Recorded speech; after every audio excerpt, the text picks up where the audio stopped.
All right, hello folks.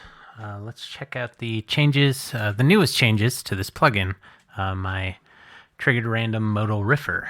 All four of these sliders now get triggered with MIDI signals, so you can cycle through your root notes, you can cycle through your modes, you can cycle through your octave range, and you can cycle through your loop length. Now, loop length, if you're cycling through it, you can still select these manually ahead of time.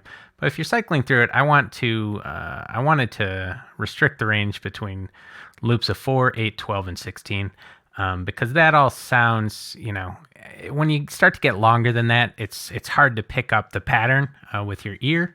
So I've noticed that except for in sort of fringe circumstances, I'm not going to find these especially useful, and I don't think most people will either.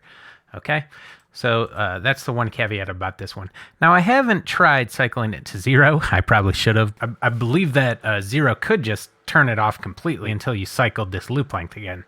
So it could actually be useful, or it could totally break the thing. I'm not sure, so I need to try that.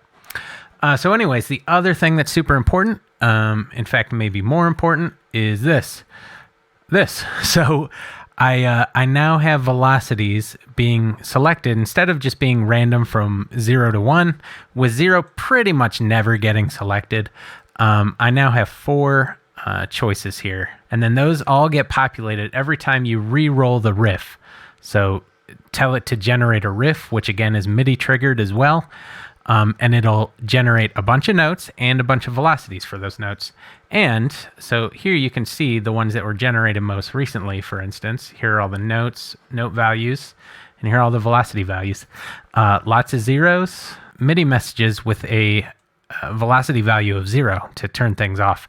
And I've never put this before a MIDI instrument that did not respect that as meaning don't play anything. So even synths that are completely not sensitive to velocity otherwise, I've noticed that they respect that and they don't play anything.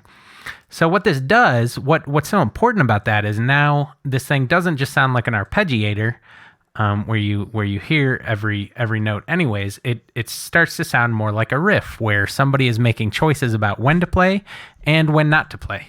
All right, so let me just hit play on this.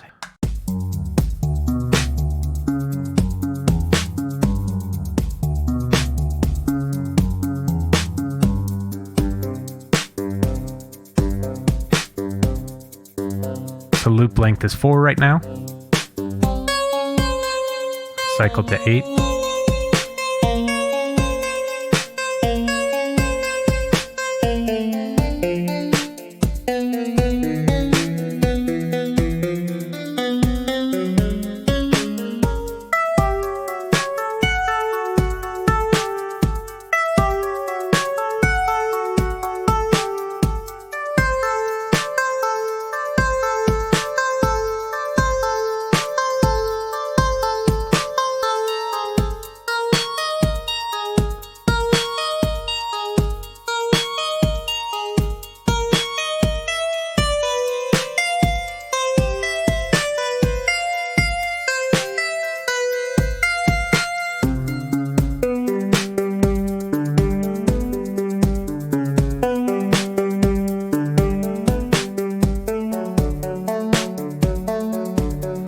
Yeah, all right.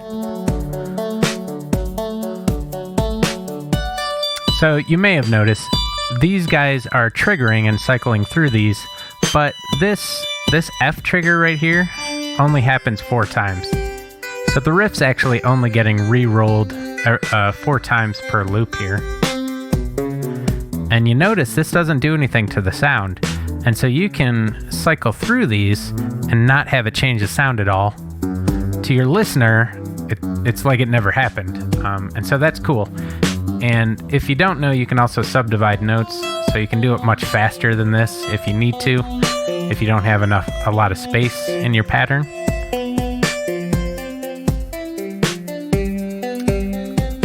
Subdividing notes is really cool, by the way. Let me try to do it here.